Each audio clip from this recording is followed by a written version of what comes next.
it's the Japarigan, coming at you today with another discussion. I want to discuss my thoughts on the upcoming ban list here in at the middle of July, which, is weird. But I feel like the ban list is going to do... They're not going to change a lot because the format is really diverse and there is a lot of different decks topping, and there's not a lot of one deck doing good and stuff like that. So I feel like the ban list is only going to solve minor issues, maybe the hands going to 2. Don't think they'll put them to 1 because that is going to make them unplayable, and they want to be able to... They want them to be playable because they do kind of help every deck out there.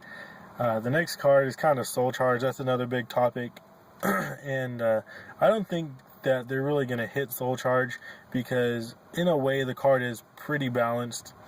Even though most of the time you win next turn after you play it. But there are decks that, even when you do play Soul Charge, you still lose. So the up is not as good. There's a lot of down, even though there's a lot of up. So I mean, I feel like it's a pretty balanced card. Could it go to 1 or 2?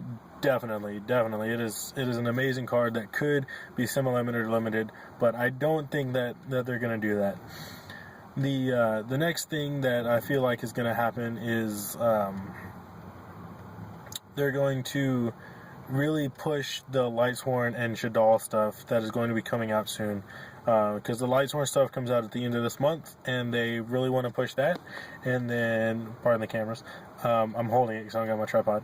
And then they got the Shaddoll stuff coming out here in the next couple months. So they're really going to want to push that. Along with more Bujin stuff, they got more Bujin support. They got the agent support coming out in Duelist Advent. So I feel like they're really going to try to push all that stuff, and they're going to really use the ban list to push that. Which, I mean, that's usually what they do, so I don't see why that wouldn't happen again this time. There aren't really any big problems in the meta besides the hands. I mean, you could say that Angeli needs to be hit, but that would be basically destroying a deck as soon as it got created, which, I mean, they did that with Public of Judgment and Baby Dragons, so, I mean, it's definitely possible.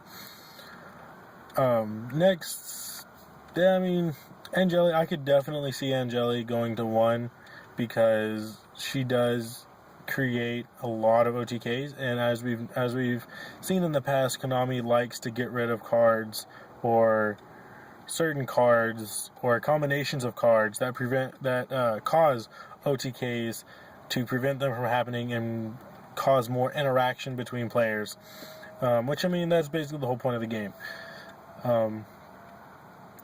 So yeah, I think that's kind of all I have.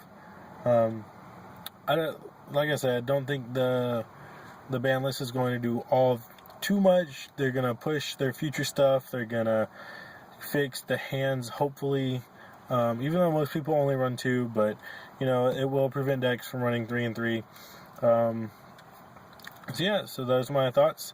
In the comment section below, tell me what your thoughts on the ban list are, what Konami's going to do, what should be hit, what won't be hit, even though it should be, what you'd like to see. And this is the Japarigan signing out.